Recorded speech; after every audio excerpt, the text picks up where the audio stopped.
Chers amis, bien le bonjour et bienvenue sur ma chaîne. Je vais répondre à la question: peut-on traiter la presbytie en même temps que la cataracte? La cataracte, c'est un problème de vision dont vous avez sûrement entendu parler, surtout si vous suivez cette chaîne depuis un moment. Merci à vous d'être là, les habitués, et pour les nouveaux, bienvenue à vous. Alors qu'est-ce que la cataracte? En gros, c'est une pathologie oculaire courante, particulièrement chez les personnes âgées. Elle se manifeste par l'opacification progressive du cristallin, un des dioptres naturels de l'œil. Avant d'aller plus loin, pensez à liker et à vous abonner et surtout posez vos questions dans les commentaires. C'est à partir de ces questions que je fais de nouvelles vidéos. Normalement, le cristallin est transparent et nous permet de focaliser la lumière sur la rétine dans de bonnes conditions pour nous donner une vision nette. Mais avec l'âge, ou d'autres facteurs d'ailleurs, le cristallin commence à devenir flou, un peu comme une vitre sale qui vous empêche de bien voir dehors. Votre vision se trouble. Maintenant parlons presbytie. Un phénomène naturel auquel personne n'échappe, généralement à partir de 45 ans. Et qu'est-ce que c'est? Eh bien, c'est la perte d'élasticité du cristallin, qui d'habitude vous permet de faire la mise au point sur les objets, qu'ils soient proches ou éloignés. Imaginez que votre œil fonctionne comme un appareil photo, et avec le temps, l'objectif devient moins performant pour la mise au point de près. Résultat, difficile de lire de près sans éloigner votre livre ou votre téléphone. Bon, maintenant, quand on vous opère de la cataracte, on enlève le cristallin, ce qui est logique vu qu'il devient trouble.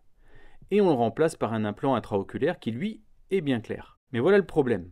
Cet implant, contrairement à votre cristallin d'origine, ne peut pas se déformer ou s'adapter à différentes distances de vision. Du coup, vous n'aurez une vision nette qu'à une certaine distance, qui dépend de la puissance de l'implant choisi. Et là, le chirurgien va vous demander un choix crucial. Vous préférez voir de loin ou vous préférez voir de près, après l'opération. Mais pour ceux qui veulent se débarrasser définitivement des lunettes, ne vous inquiétez pas, il existe des options. Et voyons ça ensemble. La première option, c'est la bascule spatiale. C'est une méthode où l'on corrige la vision de loin sur un œil et la vision de près sur l'autre œil. Oui, ça peut paraître un petit peu déroutant au début, mais pour les personnes bien sélectionnées, ça marche très bien. Votre vision s'adapte pour utiliser le bon œil selon la distance à laquelle vous souhaitez voir. Ça, c'est pas mal. La deuxième solution sont les implants EDOF. Alors, ces implants sont intéressants. Ils corrigent la vision de loin, mais en plus, ils vous laissent quand même une partie de la vision de près. Attention, cette vision de près n'est pas parfaite, mais suffisante pour la plupart des activités quotidiennes, comme voir les prix dans les magasins ou cuisiner, sans forcément devoir sortir les lunettes en permanence. Et tout ça avec une bonne vision de loin, et avec un coût identique aux implants simples. Sympa ce petit implant EDOF.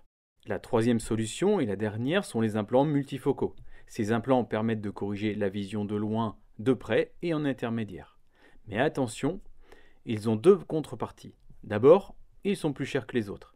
Ensuite, certains patients peuvent percevoir des halos lumineux autour des surfaces de lumière la nuit, comme les phares de voiture. Donc votre chirurgien doit être bien clair sur le problème avant de valider votre choix. Pour répondre à la question « peut-on traiter la presbytie en même temps que la cataracte ?»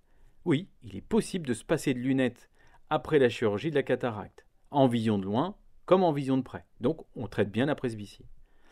Mais chaque solution a ses avantages et ses inconvénients. C'est vraiment une question de préférence personnelle et de besoins visuels.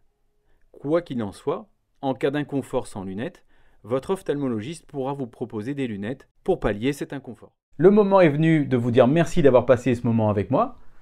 Restez curieux, prenez soin de vos yeux, à très bientôt. Ciao!